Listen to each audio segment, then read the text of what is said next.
नमस्कार शेतकरी मित्रांनो, किसान मित्र यूट्यूब चॅनलवरती आपल्या सर्वांचं शेतकरी मित्रांचं सहर्ष स्वागत आहे. आता आपण ज्या बऱ्याच ठिकाणी जेव्हा हळदीचे हे पीक आली जे पाहणी करत असतो, बऱ्याच ठिकाणी शेतकरी मित्रांनो आता या हळदीमध्ये जो पाऊस किंवा जो भरपूर प्रमाण होतं पाणी, तर अशा ठिकाणी आपण पाहू शकतो की बऱ्याच ठिकाणी आपल्या शेतकरी मित्रांनो म्हणणं असते का स्टंप सोडल्यानंतर फायदा काय. ते शेतकरी मित्रांनो आता पाहू शकता की स्टंप सोडल्यानंतर स्टंप एक्सपर्टची जे आपण रिझल्ट पाहतो की याची फुटव्याची संख्या आणि जी याच्यामध्ये जी फणी आहे, ही शेंगा आणि फुटवा जो याचा जो स्टंप म्हणतो आपण, हा अशा पद्धतीने वाढलेला आहे. तर आता याच्यामध्ये बऱ्याच ठिकाणी शेतकरी मित्रांनो आपल्याला हळदीला माती लावणं आणि त्याच्यामध्ये भरणी करून घेणं महत्त्वाचं आहे. तर आपल्या शेतकरी मित्रांनी हे जे औषध आहे आपलं सांगितल्याप्रमाणे त्यांनी स्टंप एक्सपर्ट हे औषध वापरलं आहे. तर नमस्कार दादा. नमस्कार नमस्कार. आपलं पूर्ण नाव सांगा. विश्वनाथ राजाराम शेट्टी.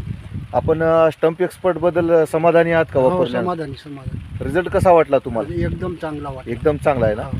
तर आता तुम्हाला हे जे आपण स्टंप एक्सपर्ट वापरायला सांगितलं होतं त्यामध्ये तुम्हाला जे ग्रीनरी आणि हिरवेगारपणा आणि फुटवेची संख्या जी आणि फणी शेंगा हे जे तुम्हाला याच्यामध्ये कसं वाटते? चांगलं चांगलं चांगलं आहे ना. हो. तर आता आपण शेतकरी मित्रांना हे आपण बऱ्याच ठिकाणी दाखवलं आहे की शेतकरी मित्रांनो अशा पद्धतीने याच्या हळदीचे जे फण्या जी शेंगा जे आहे त्या बाहेर निघत आहेत.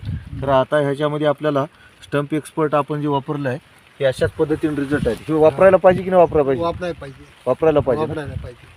ठीक आहे, धन्यवाद.